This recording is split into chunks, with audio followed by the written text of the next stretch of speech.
All right, here we go. Question number 21 from our 0314 homework number 3. In MyLab Math, the instructions say factor. And here we have another trinomial to factor. But this one's a little bit different because now we do have a lead coefficient. The 2 out front is the lead coefficient. And all three terms do not have a common factor of 2.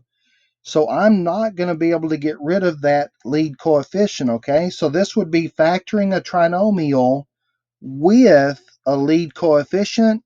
And I have a special math ninja technique for you. It's called the 3R method. And so anytime you're factoring a trinomial with a lead coefficient, we're going to use the 3R method. Here's how it works. It turns out that this lead term makes the problem harder than it should be, so we're going to remove it. We're just going to get rid of the 2, v squared plus 7v plus, oh, but we got to do something with that 2. So here's what we're going to do with it. We're going to take it to the back and multiply. 5 times 2 is 10. And the reason we do that is, well, because I said so. That's just part of the technique, okay?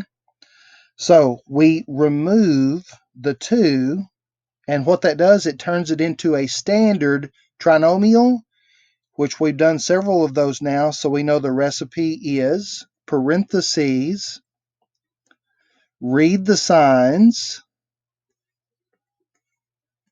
and fill in the blanks. So v times v is v squared, numbers that multiply to make 10 and add to make 7, that's 5 and 2. 5 times 2 is 10.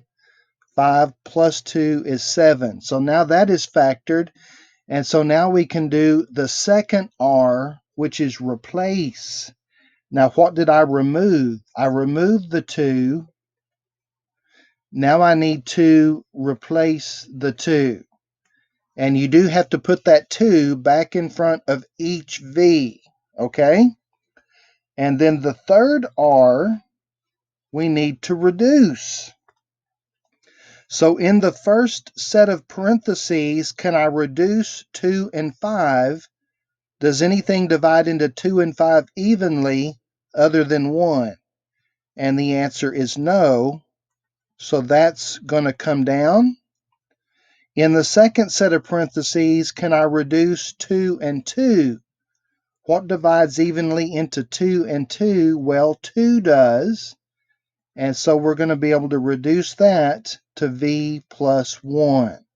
Do you see that? 2 divided by 2 is 1, and 2 divided by 2 is 1. And so now that we're done with the third R, we can put a box around this because we're done. That is factored completely, and that is the 3R method. Now, if you're not sure if this is right or not, remember you can do the FOIL method, and you can FOIL it to see if you get the original problem back. I'm not going to take time to do that. Here we go, checking our answer. 2v plus 5 and v plus 1.